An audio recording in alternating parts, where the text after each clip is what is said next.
Olá, nessa aula vamos tratar dos legados e da execução dos testamentos. Ao final, você conhecerá alguns detalhes importantes sobre esses temas.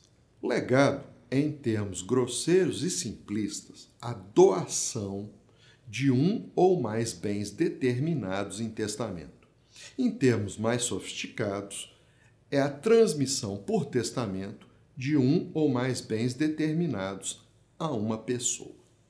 O importante é frisar que o legatário recebe a título singular, recebe um ou mais bens específicos e não um percentual abstrato da herança como os herdeiros. É fácil, na prática, distinguir herdeiros e legatários. Vamos ver um exemplo. Deixo meus bens a João e Manuel, à exceção de meu automóvel, que caberá a Pedro. Aqui, no caso, nós temos dois herdeiros, João e Manuel, que receberão a herança com tudo o que nela houver em partes iguais. Há também um legatário, Pedro, que receberá um bem determinado, ou seja, um carro. Podem ser objeto de legado todas as coisas corpóreas e incorpóreas, alimentos, créditos, quitação de dívida, etc. O bem legado há de ser lícito, possível e útil ao legatário. Enfim, tudo o que possa ser apreciado economicamente pode ser objeto de legado. Há várias espécies de legado. Em primeiro lugar, o legado pode ser puro e simples. O testador contempla o legatário sem impor nenhuma condição ou encargo. Será, por outro lado, condicional o legado se sujeito à condição. Por exemplo, deixo o imóvel da rua X a João, desde que, no prazo de 2 anos da abertura da sucessão, construa uma escola. Poderá ser modal ou com encargo, se subordinado a um encargo. Deixo o imóvel da rua X ao João, ficando ele com o encargo de, no prazo de 2 anos da abertura da sucessão, construir uma escola. Poderá ainda o legado se subordinar a termo. Por exemplo, deixo minha casa da rua Y a Felipe, ficando ele com a obrigação de transmiti-la a Diego, eventual filho de Romero, depois de 20 anos ou quando de sua morte. Neste caso, teremos fideicomisso de legado. A coisa legada deve pertencer ao patrimônio do testador. Se for alienada entre a feitura do testamento e a abertura da sucessão, o legado não prevalecerá, ou seja, caducará. Ao testador é lícito estabelecer que o espólio adquira a coisa para ser entregue ao legatário. Pode-se estabelecer que o legado saia do monte ou do quinhão de um herdeiro ou dos bens deixados a outro legatário. O legado pode ser determinado só pelo gênero, por exemplo, um carro, cabendo aos herdeiros especificar e entregar a coisa ao legatário. Os imóveis, que no sistema anterior não podiam ser legados só pelo gênero, hoje o podem sem restrições.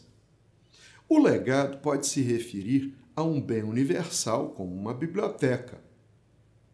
Legado com lugar determinado só vale se for ali encontrado e dentro da quantidade que ali se achar.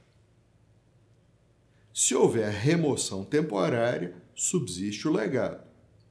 Pode-se deixar, por exemplo, a prataria da casa de campo. Muito chique, né? Legado de crédito somente vale até a quantia do crédito na data do falecimento. Se o testador receber antes da morte, esvazia-se, isto é, caduca o legado, a não ser que o testador reserve a quantia em destacado, prevendo esta hipótese. O espólio só responde pela existência do crédito, não sendo responsável por sua liquidez. O legatário é que deve acionar o devedor para recebê-lo. Por meio de legado, o testador pode liberar o legatário de uma dívida. Por exemplo, deixo ao João a dívida que tinha para comigo. Neste caso, os herdeiros não poderão cobrar essa dívida. O testador pode deixar alimentos em legado, englobando alimentação, vestuário, habitação, tratamento, educação. O valor pode ser estipulado no testamento ou pelo juiz do inventário. O legado do principal abrange os acessórios. Por fim, o legado pode ser remuneratório quando se destinar a remunerar dívidas não exigíveis, porém lícitas, como dívidas prescritas. Como dito, o legatário sucede a título singular, não se emitindo na posse por autoridade própria. Terá que pedir a entrega do bem, salvo disposição em contrário. Pedirá a um dos herdeiros, ao testamenteiro, ou a todos os herdeiros, ou seja, ao espólio. No legado puro e simples, a coisa e seus frutos pertencem ao legatário desde a morte. Os herdeiros respondem pelos prejuízos causados por culpa ou dolo.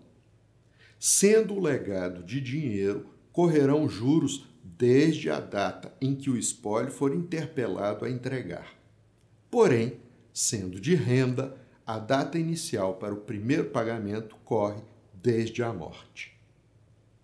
Se o legado for de gênero, por exemplo, um carro, este será escolhido atendendo-se a um meio termo entre os seus congêneres, nem o pior, nem o melhor, nem o mais barato, nem o mais caro, dependendo muito do tamanho da herança. Salvo disposição em contrário, cabem ao legatário todas as despesas com a entrega da coisa. O legatário não é obrigado a aceitar o legado, podendo renunciar tácita ou expressamente.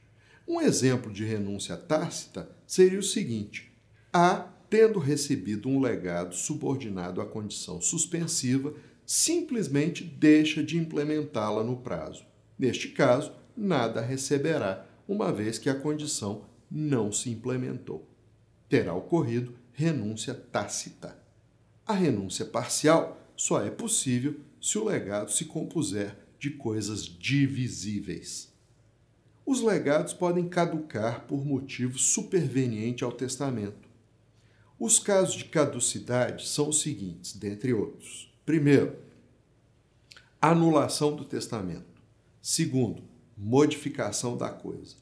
Terceiro, impossibilidade material ou ilicitude do objeto. Quarto, alienação da coisa. Se a coisa for alienada e readquirida, o legado continua vazio, salvo disposição contrária. Quinto, evicção ou perecimento. Se houver culpa do herdeiro, responderá ele por perdas e danos. Sexto, indignidade. Sétimo, falecimento do legatário antes do testador. Oitavo, revogação expressa ou tácita. Nono, legado alternativo. Se perecer uma coisa, subsiste o legado em relação à outra. É isso aí. Entendido até aqui? Vamos adiante então. Em que consiste a execução de um testamento? Executar um testamento é, antes de tudo, zelar para que seja cumprida a vontade do testador. A quem caberá executar o testamento? Como será a execução do testamento se um dos herdeiros morrer? A essas e outras perguntas, nós tentaremos responder na sequência. Justamente para que o testamento não seja desrespeitado pelos herdeiros ou outras pessoas de má fé, a lei confere ao testador a faculdade de nomear um testamenteiro que lhe faça cumprir a última vontade. O testamenteiro pode ser nomeado no próprio testamento ou em codicilo. Por ser faculdade do testador, é válido o testamento em que não seja nomeado um testamenteiro. O testador poderá nomear um só testamenteiro ou vários. Se vários, podem ser eles sucessivos, conjuntos ou solidários. Serão sucessivos se forem nomeados de sorte a que um só atue na falta do outro. Conjuntos serão os testamenteiros se só puderem atuar juntos, de modo a que os atos praticados por um só deles não tenham valor. e serão solidários se puderem atuar cada um por si, independentemente dos demais. Na falta de disposição do testador, os testamenteiros se presumem sucessivos, segundo o artigo 1986 do Código Civil. A nomeação de vários testamenteiros poderá ainda ser de forma a que cada um receba tarefas distintas. São testamenteiros separados na terminologia do Código Civil, artigo 1976. Não sendo separados, os testamenteiros responderão solidariamente pelos danos que eventualmente venham a causar. Se o testador não nomear testamenteiro, ou se o nomeado recusar, caberá ao juízo do inventário a nomeação. Esta recairá de preferência sobre o cônjuge viúvo, ou companheiro, na falta dele, em algum herdeiro, sendo, porém, necessário, por serem os herdeiros incapazes, por exemplo, o juiz nomeará um estranho para exercer a testamentaria. É o chamado testamenteiro dativo. Se a herança for toda distribuída em legados, o testamenteiro dativo será de preferência o principal legatário. O juiz mandará intimar o testamenteiro no próprio despacho em que ordenar a execução do testamento. Uma vez intimado, o testamenteiro comparecerá em juízo assinando o termo de compromisso. A testamentaria é um munus privatum e ninguém é obrigado a aceitá-la. Nem é preciso indicar as razões da recusa. Outra situação é a do testamenteiro que, já tendo aceitado, deseja renunciar. A renúncia deverá ser comunicada ao juiz com a devida motivação. Deverá também ser em bom tempo, não causando prejuízo à execução do testamento. Aceita a renúncia pelo juiz, será nomeado outro testamenteiro. Para ser testamenteiro, é necessária a capacidade genérica e especificamente aquela para se obrigar. Quem não for capaz para assumir obrigações na esfera privada não poderá ser testamenteiro. Tampouco podem exercer a testamentaria as pessoas jurídicas, os devedores do testador, quem quer que esteja em litígio com os herdeiros, quem escreveu o testamento a rogo, bem como seu ascendente, descendente, cônjuge ou irmão. As atribuições do testamenteiro são intransferíveis. O máximo que pode ele fazer é nomear um procurador com poderes especiais para representá-lo no exercício da testamentaria. Porém, transferir as suas funções, dela se desincumbindo em definitivo, isso ele não pode fazer. Quais são os deveres do testamenteiro? Apresentar o testamento ao juiz do inventário ou apontar a pessoa que o detém. Prestar compromisso de bem servir. Caso seja testamenteiro universal, ou seja, caso tenha a posse e administração dos bens da herança, é dever seu requerer o inventário. Caso não tenha, ou seja, caso seja testamenteiro particular, exigirá que os herdeiros promovam o inventário. Defender o testamento, sustentando sua validade total ou parcial. Providenciar as exéquias do testador, conforme os costumes do local e os recursos do morto. Prestar contas da testamentaria, submetendo-as ao juiz em forma contábil, com a indicação das despesas, haveres e créditos. Homologadas as contas pelo juiz, estará liberado o testamenteiro. Não adquirir bens da herança. Se o fizer, a eventual aquisição será nula. Além dessas obrigações ordinárias, o testador pode encarregar o testamenteiro de outras tantas especiais, como zelar pela educação de seus filhos. Neste caso, a aceitação da testamentaria importa a aceitação dessas incumbências das quais também deverá prestar contas. O testamenteiro responde aos herdeiros e legatários por todo o prejuízo causado por culpa sua ou por dolo, seja por ação ou omissão. Se forem vários, a responsabilidade será, como vimos, solidária, a não ser que sejam testamenteiros separados. As ações contra o testamenteiro prescrevem em 10 anos da cessação da testamentaria. Sendo o testamenteiro herdeiro ou legatário, não fará jus a qualquer remuneração, a não ser que especificada no testamento. Não obstante, se não for nem herdeiro nem legatário, terá direito a um pro labore, que, se não for fixado no testamento, deverá ser arbitrado pelo juiz em percentual de 1 a 5% da herança líquida. Para se chegar à herança líquida, há de se subtrair o passivo do ativo. Essa remuneração do testamenteiro se denomina vintena, porque o máximo de 5% corresponde a 1/20 da herança líquida. Havendo herdeiros necessários, a vintena será deduzida apenas da parte disponível. A legítima não poderá sofrer redução a esse título. A vintena deverá ser paga em dinheiro, não sendo o testamenteiro obrigado a receber outros bens em pagamento. Se o testamento for anulado, o testamenteiro não terá direito a qualquer remuneração.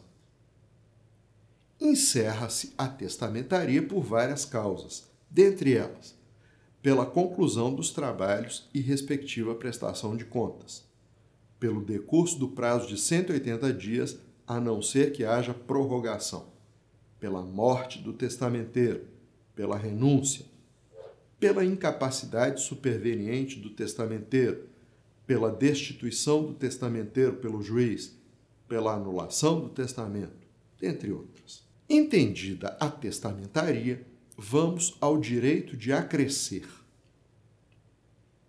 Morto o testador, abre-se a sucessão, tornando-se os herdeiros e legatários instituídos no testamento, desde logo, donos e possuidores da herança. Portanto, se um deles morrer depois do testador, os bens que a ele seriam destinados serão transmitidos aos seus próprios herdeiros. Porém, o que ocorrerá se o herdeiro ou o legatário instituído no testamento morrer antes do testador? É lógico que o testador poderá fazer outro testamento, mas e se não fizer? Quem herdará a parte do herdeiro ou legatário pré-morto? Vejamos a solução tratando-se de herdeiro e de legatário. Haverá direito de acrescer entre herdeiros se forem nomeados conjuntamente no mesmo testamento, sem que se faça qualquer designação de quinhões. Por exemplo, deixo meus bens a João, Pedro e Joaquim. Assim, se um deles falecer antes do testador, ou então se renunciar à herança, ou for excluído por indignidade, a sua parte retornará ao monte, acrescendo no quinhão dos outros dois. Em outras palavras, se o João morrer antes do testador, se renunciar à herança ou se for excluído por indignidade, a sua parte será repartida igualmente entre Pedro e Joaquim. Disse então que Pedro e Joaquim terão direito de acrescer na parte de João. Se forem designados quinhões fixos para cada um, a história muda de figura. Por exemplo, deixo 50% de meus bens a João, 25% a Pedro e 25% a Joaquim.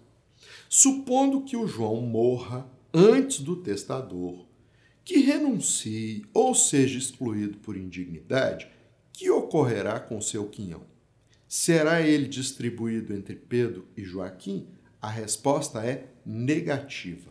Ora, se o testador deixou 25% dos seus bens a Pedro e 25% a Joaquim, é porque não queria que recebessem mais. Assim, eles não têm direito de acrescer na parte de João, que será então transmitida aos herdeiros legítimos como se testamento não houvesse. Que herdeiros legítimos? No caso, os colaterais até o 4º grau ou o Estado. E os descendentes, ascendentes e o cônjuge ou companheiro? Nada receberão? Bem, se o testador contemplou João, Pedro e Joaquim em seu testamento, significa que não tinha nem descendentes, nem ascendentes, nem cônjuge, nem companheiro, que, sendo herdeiros necessários, teriam que receber a metade da herança. Entendido? Tampouco haverá direito de acrescer se houver substituto nomeado para o herdeiro cuja parte vagar ou se o testamento for anulado. Cuidando-se de legatário, as regras mudam um pouquinho. Haverá direito de acrescer entre legatários se forem nomeados conjuntamente a respeito de uma só coisa ou quando a coisa legada for indivisível. A indivisibilidade pode ser material ou econômica. Ocorre indivisibilidade econômica quando a divisão tornar a coisa sem valor. Por exemplo, deixo meu automóvel a José e Manuel. Se Manuel morrer antes do testador, se renunciar ao legado ou se for excluído por indignidade, José terá direito de acrescer em sua parte. Em outras palavras, José ficará com o carro todo. Não haverá direito de acrescer entre legatários se a cada um for destinada uma coisa distinta. Se houver substituto para o legatário faltoso, se o testamento for anulado, se o legado for revogado, sendo a coisa transmitida a outra pessoa, se o legado caducar pelo perecimento do objeto, e, por fim, quando o legado se anular pelo fato de a coisa já pertencer a outra pessoa ou ao próprio legatário. Não havendo direito de acrescer entre legatários, quem receberá o bem do legatário que faltar? Receberá o herdeiro ou legatário incumbido de satisfazer o legado. Ou receberão todos os herdeiros na proporção dos seus quinhões, se o legado for tirado do monte. Vejamos um exemplo de cada uma dessas hipóteses. Deixo 20.000 a Joaquim, ficando ele com o dever de entregar 5.000 a Sebastião. Se o Sebastião morrer antes do testador, se for excluído por indignidade ou se renunciar ao legado, Joaquim, o legatário incumbido de satisfazer o legado, ficará com os 5.000. Outro exemplo. Deixo 20% dos meus bens a João, ficando ele com o dever de entregar 5.000 a Sebastião. Aqui adota-se o mesmo raciocínio, só que João é herdeiro e não legatário. Assim, se o Sebastião morrer antes do testador, se for excluído por indignidade ou se renunciar ao legado, João, o herdeiro incumbido de satisfazer o legado, ficará com os 5.000. Vamos a outro exemplo. Deixo 75% de meus bens a João e 25% a José, ficando eles com o dever de entregar 5.000 a Sebastião. O raciocínio continua o mesmo. O legado está sendo tirado do monte. Se Sebastião morrer antes do testador, se for excluído por indignidade ou se renunciar ao legado, João e José ficarão com 5.000 na proporção de 75% e 25%, respectivamente. Entendido? Ficamos por aqui. Até a próxima.